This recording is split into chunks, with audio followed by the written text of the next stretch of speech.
Hey, welcome back to Through Nikki's Lens. I am Nikki, yours truly, and I'm here with another video for you today. Based on your situation, you would have submitted an application to IRCC, and it has been a while you have submitted an application, maybe for a work permit, a visitor visa, a permanent residence application, whatever it is.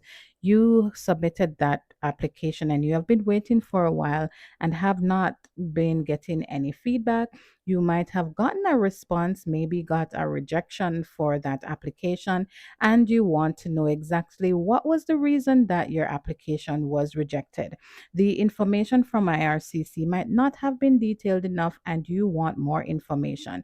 Your application might be stuck at one particular phase, and the wait has been a while. So, requesting a GCMS notes is one way of getting more information on your application.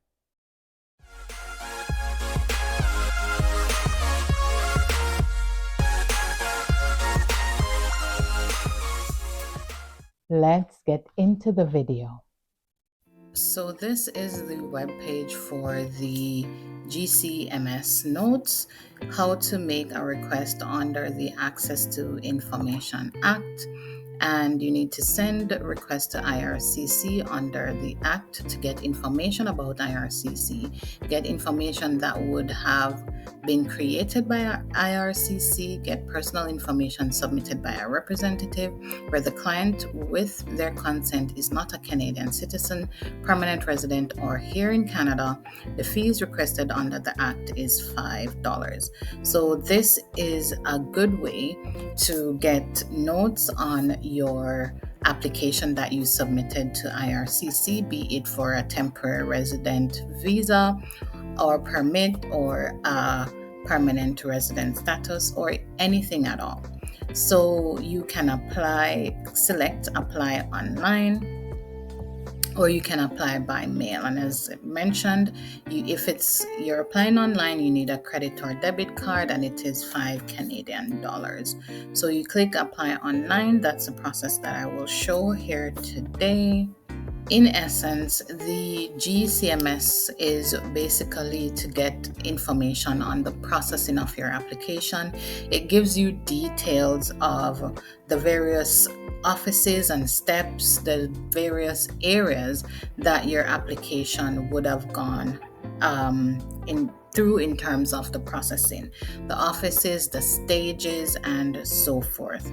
So what you need to do is to ensure that you go onto the site and you select the details, you put in your information, and it will send through the request to IRCC. There is a wait time. I'm not sure of the exact wait time right now, but persons, depending on, I guess, the volume of requests that they have, it may take longer. Sometimes you get it quickly, but it's all in the wait, unfortunately. So they're saying that there are changes to the Access to Information and Privacy online services. Information about IRCC or citizenship application can be found on IRCC's application status page. If you have already submitted, or if you have already consulted an application status page and wish to make a request for further information about the application, such as Global Case Management System notes, that's what it's called, GCMS, or copies of applications, or if you're seeking information held by Employment and Social Development Canada, continue on this side and select one of the options. So you're submitting a request for information with IRCC, or you're submitting a request for information with Employment and Social Development Canada. So it's a request through IRCC. So I clicked on that and I'm waiting for the page to load. So there's a privacy notice that is given, and you need to read through this and give your consent. So I have read and understand and agree with the above privacy notice. And you click continue. So if you look here, it says before you submit your access for information to privacy request, please follow the steps below as appropriate. For online applications, except for an ETA, sign into your IRCC secure account to check your status on your application. So they're saying not to make the request before you make a check on the status of your application, because they may have updated your application and you did not notice. For ETA applications, check the status of your application online at this link. For processing times, visit this link. For paper applications, use our online tool, which is updated daily. For all other applications, check your status here. So I acknowledge that I have read and understand these steps. You have made it halfway through the video. Thank you so much for sticking with me. If you have not already done so, don't forget to subscribe to my channel, hit the post notification bell. Remember to like the video that you're watching right now, share it with someone that may benefit from the information. Leave your comments, ask your questions, and I'll be more than happy to answer. So it says, welcome to IRCC ATIP online request portal. Please review the information below. If you're seeking information about the status of your immigration/citizenship application, the reasons for refusal of your immigration citizenship application, copies of documents submitted at time of application, or correspondence sent to or received from IRCC, other information contained in your immigration citizenship application, landing records, information, citizenship application information about a client, relative, individual that you have consent to obtain their personal information, their passport information. Click below to continue to the IRCC portal. So it says here, you're going through several steps.